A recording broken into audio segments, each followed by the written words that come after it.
কিভাবে সনাতন ধর্ম আজকে হিন্দু ধর্মে রূপ নিয়েছে। আজকের দিনের হিন্দু ধর্ম এবং সনাতন ধর্মের মধ্যে কি আদৌ কোনো যোগসূত্র আছে?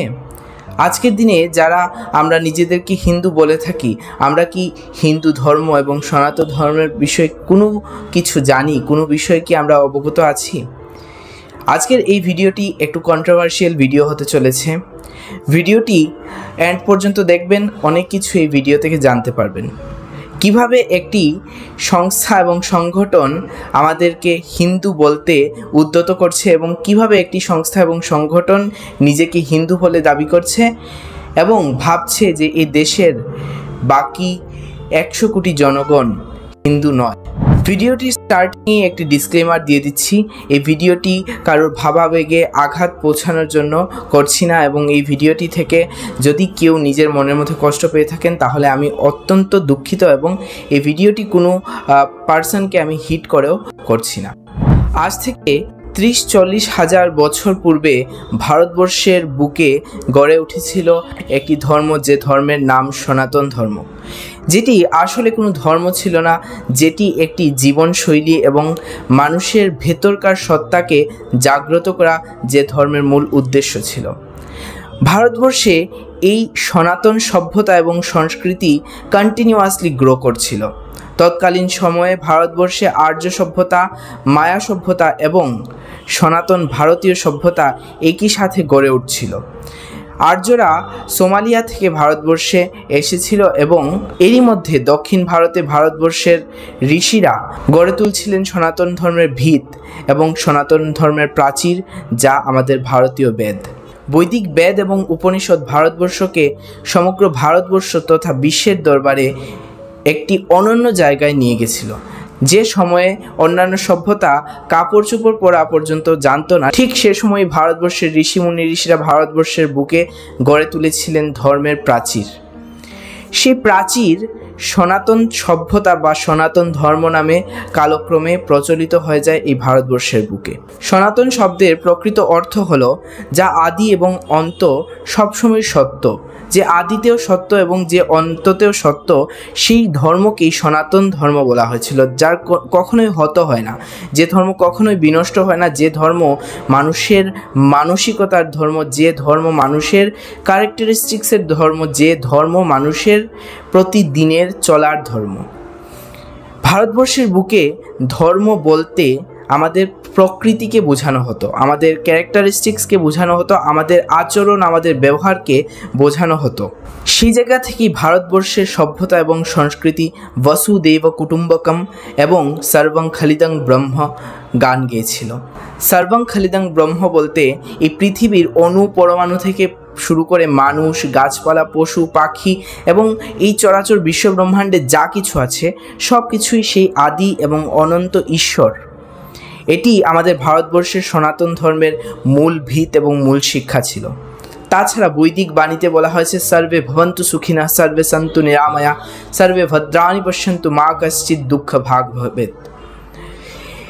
এই সকল কিছু সমগ্র বিশ্বকে একত্রিত এবং সমগ্র বিশ্বের মধ্যে ভ্রাতৃত্ববোধ এবং আত্মীয়তার যে গঠবন্ধন আছে সেটিকে প্রবল এবং সুরক্ষিত করার বাণী। আমাদের ভারতবর্ষ আমাদের বৈদিক যুগে কখনোই হিংসার সাপোর্ট করেনি।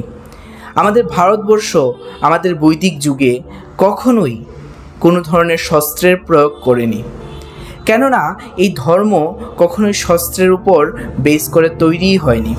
যে জায়গাতে আর্য সভ্যতা এবং মায়া সভ্যতার মধ্যে আমরা বিভিন্ন ধরনের অস্ত্র পাওয়া যাচ্ছে খননের পর, ঠিক সে জায়গায় দক্ষিণ ভারতের যে অঞ্চলে বেদের প্রস্থান ঘটেছিল, যে জায়গা থেকে বেদের সূত্রপাত ঘটেছিল, সেই জায়গাতে কোনো ধরনের অস্ত্র পাওয়া যায়নি, পাওয়া গেছে ম্যানুস্ক্রিপ্ট।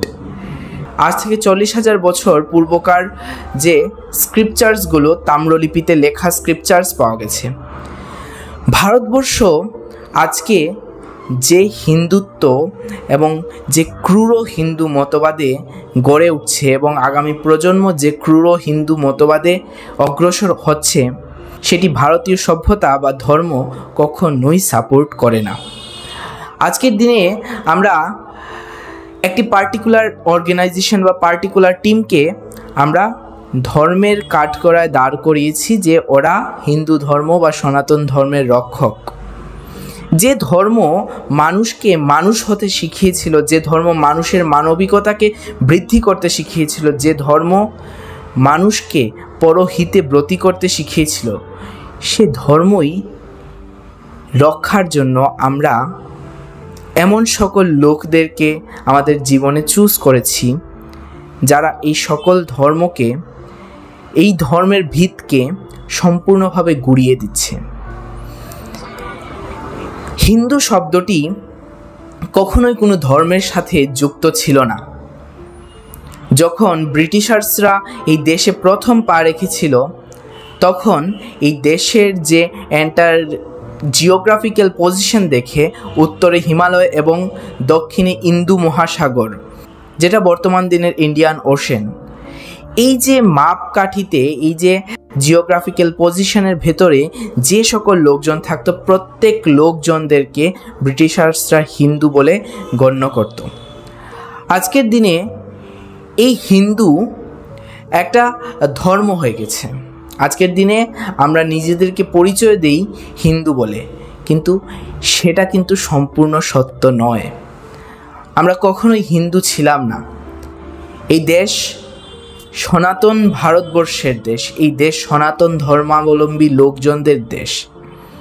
আমাদের পূর্বপুরুষ আজ থেকে 4 শতক 5 শতক আগে কখনোই কেউ নিজেদেরকে হিন্দু বলে পরিচয় দিত না। এন্টায়ার বেদের মধ্যে আমরা কোনো জায়গায় হিন্দু শব্দ পাই না। আমরা যারা নিজেদেরকে হিন্দু বলি, আমরা কি কখনো নিজেদের স্ক্রিপচার্সদেরকে একবার অন্ততপক্ষে জীবনে স্টাডি করেছি? সেটি আমরা কখনোই করিনি।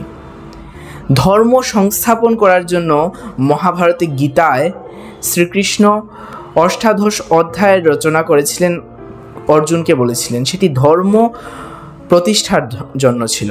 এবং ধর্ম কি ছিল? ধর্ম ছিল সত্য, ধর্ম ছিল আমাদের আচরণ, ধর্ম ছিল পরহিতে ব্রতী হওয়া, ধর্ম ছিল মানুষকে মানুষ ভাবা, ধর্ম ছিল মানুষের সাথে মানুষের মতো আচরণ করা, ধর্ম ছিল মান হুঁশ সম্পন্ন মানুষ হওয়া। ধর্ম আমাদের কার্যকলাপে ছিল, ধর্ম আমাদের চরিত্রে ছিল, ধর্ম আমাদের বৈশিষ্ট্য এবং আমাদের আচরণ সব কিছুর মধ্যে ধর্মের অবস্থান ছিল। ধর্ম আজকের দিনের হিন্দু ধর্ম নয়, সেটি প্রাচীন বৈদিক যুগের ধর্ম ছিল। যে ধর্ম আমাদেরকে কায়িক, বাচিক এবং মানসিক স্তরে আমাদেরকে সবল হতে শিখিয়েছিল, যে ধর্ম আমাদেরকে আধ্যাত্মিক পথে উত্তীর্ণ হতে শিখিয়েছিল, যে ধর্মের মূল এবং আটমোস্ট ইম্পর্ট্যান্ট পয়েন্ট ছিল যে প্রত্যেক জীব পরমাত্মায় বিলীন হবে। আজকে যে ধর্ম আমরা চারিদিকে রটাচ্ছি, যে ধর্মের দামামা আমরা চারিদিকে বাজাচ্ছি, সেই ধর্ম আমাদের ধর্ম নয়, সেই ধর্ম বৈদিক ধর্ম নয়, সেই ধর্ম হিন্দু ধর্ম নয়, এবং আমরা হিন্দু না। গীতার একটি শ্লোক এবং তার ব্যাখ্যার সাথে এই ভিডিওটি সমাপ্ত করছি। ব্রহ্মার্পণং ব্রহ্মরহবি ব্রহ্মগ্নৌ ব্রহ্মণাহুতম ব্রহ্মৈব তেন গন্তব্যম ব্রহ্মকর্ম সমাধিনা। অর্থাৎ ব্রহ্ম থেকে আমাদের সৃষ্টি এবং ব্রহ্মের মধ্যে আমাদের লয়, ব্রহ্মের মধ্যে আদি এবং ব্রহ্মের মধ্যে অন্ত। ব্রহ্মই আমরা এবং ব্রহ্মই সমগ্র বিশ্ব ব্রহ্মাণ্ড। সেজন্য ধর্মের নামে অধর্ম ছড়ানো বন্ধ করে মানুষকে মানুষ হতে সাহায্য করুন।